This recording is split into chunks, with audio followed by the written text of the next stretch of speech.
Hi, welcome back to another chess video. I'm PotatoPleb, and today we're going to talk about how to play against the Vienna Gambit as the black pieces. So, uh, Vienna Gambit has been more popular recently because of Gotham Chess and also Hikaru making an opening video on it. Also, I have touched on the Vienna Game as well with currently up to 6 episodes. I've went over some of the variation and the middle games for it, so you can check those videos out as well. However, today in this video, I'm going to talk about how to refute the Vienna Gambit as the black pieces.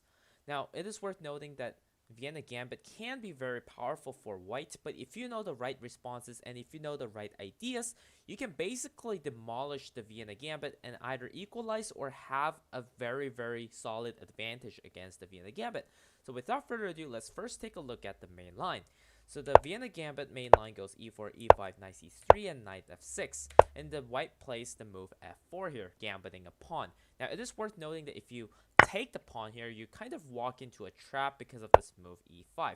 Now as you can see here, all of the viable knight squares are covered by the white pieces. So the only reasonable move that doesn't blunder this knight is to retreat, which is very passive, and white has a significant advantage in this position. So instead of taking, what you have to do is play the move d5, striking in the center and trying to play in the center. Now in this position, what white will do is white will take the pawn on e5, and what you're going to do is you're going to take the pawn on e4.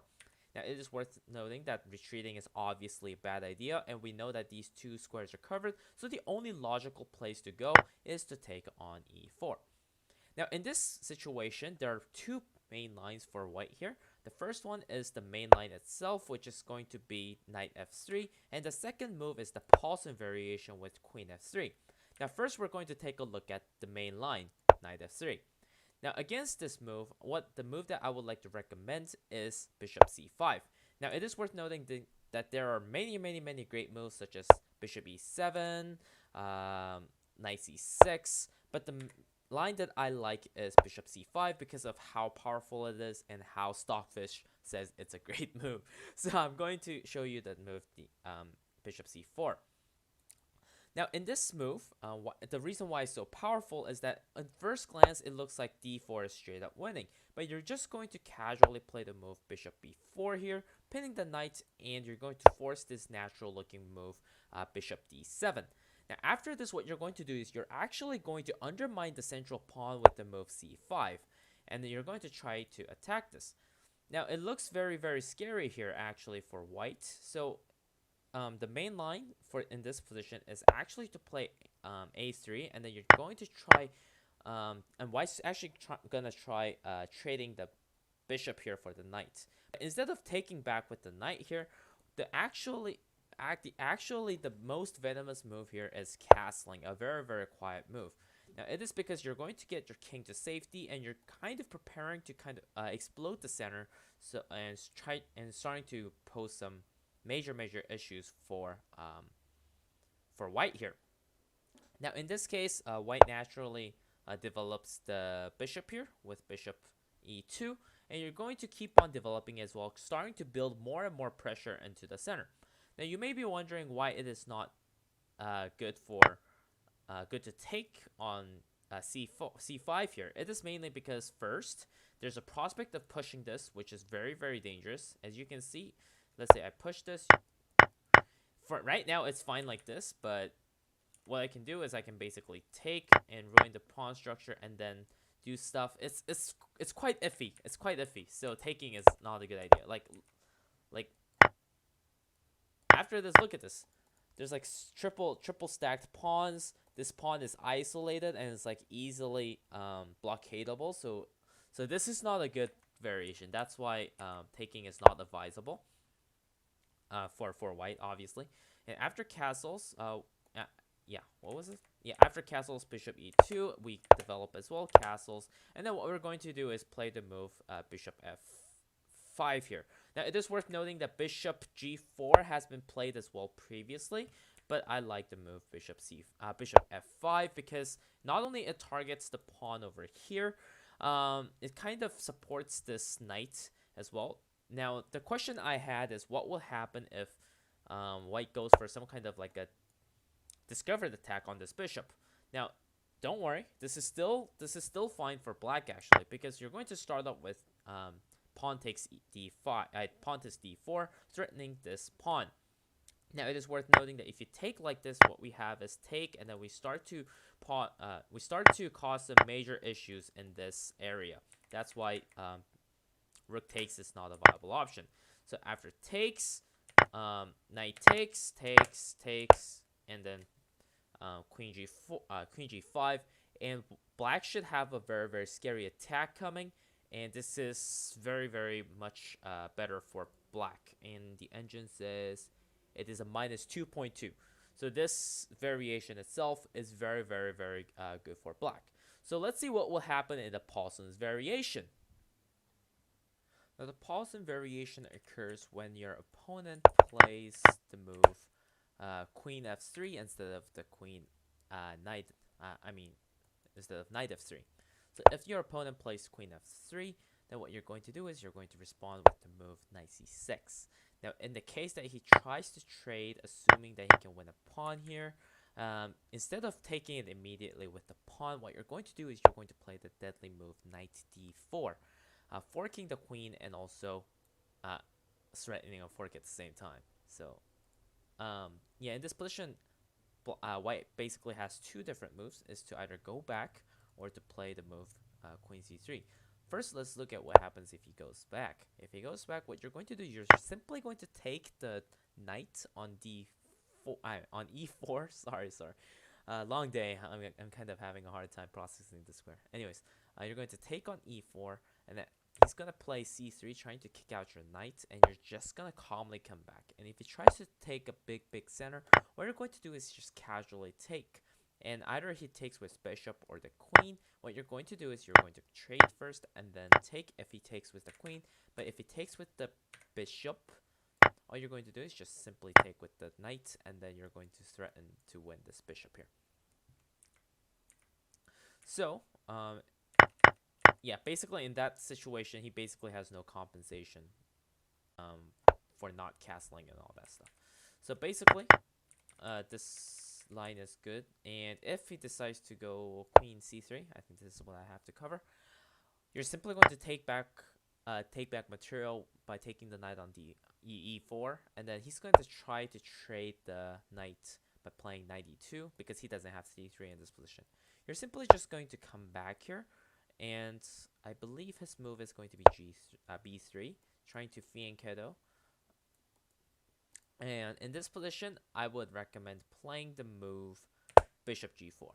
Now, I like the move bishop g4 because it kind of threatens to take here, and also his pieces are kind of all like stuck together. So this isn't actually an engine-backed move. I've seen a lot of high-level players play bishop f4, f5 instead of bishop g4. So just keep that in mind. So either bishop f4 or f5 or bishop g4, they're both perfectly fine. So I would recommend proceeding with these move orders. Now that we covered what will happen if he trades immediately, now let's take a look at what will happen if he plays the right move, which is to play bishop c5. Now what this does, it will prevent, let's say I play a random move like this, it prevents me from playing knight d4. So I'm forced to take here, conceding a pawn.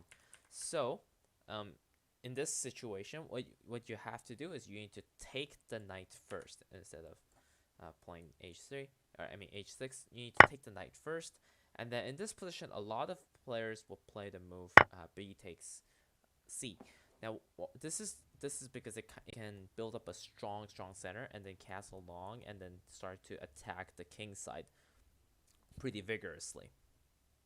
However, in this situation, what I recommend is to give a very simple check with the queen, with queen h4 check. And then if he blocks with the pawn, you're going to offer a queen trade. And then he's going to accept and try to ruin your pawn structure. And then the resulting position will be like this. Now, it is worth noting that this position is very, I guess, difficult to play for white. And this is because A, black has the bishop pair, and B, the king is exposed in the center, and this knight can't really have a good knight, and bishop doesn't really have a really good place to go because it's protected like this. So I did make a middle game video on evaluating this position for both white and for black. It's the middle game. I think it's episode 4 of my Vienna Game series, so make sure to go check that out. I'll leave it in the link below in the descriptions. So engine evaluates this as minus 0.9, so make sure to study this position and be comfortable with it, because a lot of Vienna Game player will be very, very well prepared, and you will most likely go into this line and you can easily stomp on them. So yeah, make sure to prepare this line. Now let's look at what will happen if you place D takes instead of B takes. Now this is considered to be better, kind of. So my personal recommendation is indeed to take with the B pawn. Yeah, so my main recommendation as white is to take with the B pawn, but in this situation, it's actually fine to take with the D pawn, and it is actually, according to the engine, slightly better to take with the D pawn. And it is first because it activates the bishop, and second, you can castle long and start to add pressure here. But at the same time, it kind of gives a very, very good initiative for black as well, and we'll see why. Well, first, we start off with the check once again, and if he decides to play g3, we're going to once again try to trade queens. And after trading queens, he's going to start developing his knight here. And it is worth noting that this is also fine, and this is like a pretty equal endgame as well. But instead of this, I think white wants to keep this position more alive and try to keep the bishop pair. And I think that's why knight e2 is played more often in this position. So after knight e2, you're going to play d7, preparing to long castle. And after targeting this, because if you castle, you lose a pawn here, bishop c4 is logical, but also at the same time, this has been played as well. And also, I believe this has been played as well to castle, and then go into a middle game.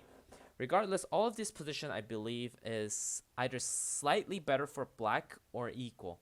So, objectively, it's slightly better for black or equal, but if you think about it practically, it's a pretty equal position. So make sure to explore these variation very carefully, because you will be playing a lot like for these variation, because most of the Vienna Gambit games will result in these positions. So make sure to memorize all these. And let's look at some of the other lines that can occur in the Vienna Gambit. So after knight c3, and if you play knight f6, he might not play the Vienna Gambit, but he can also transpose into something like the bishop's opening, the Berlin variation. I think that's what's it called. Let me check the database. No, actually, this is the Stanley variation. My apologies. In this case, I would actually recommend playing the move knight c6. Now, this is mainly because if it now this is the best move. I think I made a video on this as well. D3 is the best move, but what this runs into is a very, very nasty move. Knight a5, threatening to trade this bishop, which is going to be very, very powerful for white. So that's how you literally neutralize this and move into like a drawish game. And if he decides to play like something like the 4 knights Italian, what you're going to do is you're going to play the center fort trick, and then he is forced to concede the bishop pair. Either that or, I don't know, just lose the knights and lose the game. Yeah. So basically, in this situation, d3 is forced, and you have to move knight e5. So this one's very easy to remember. And I think that should be all the moves that... Yeah, and this is just not a sound move. Like what are you doing with the bishop, right? So, that's how you basically counter Vienna Game as black. It's actually not that difficult. If you know some theory, then you can really punish them. So I recommend going over these lines once again. Actually, like, play it through sometimes, and while if you watched my Vienna Game opening preparation videos, then kind of play my prep and then come up with the black moves.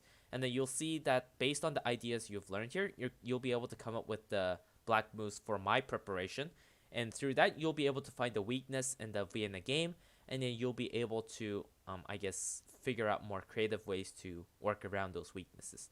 So thank you guys for watching. I think this was a very short video, but our Vienna game series is actually coming to an end very soon. We only have 2 more episodes left. We have like the miscellaneous opening variation, and we have like slight insight into the end game. So make sure to stick around for those videos, and thank you guys for watching, and I'll see you guys next time. Bye bye.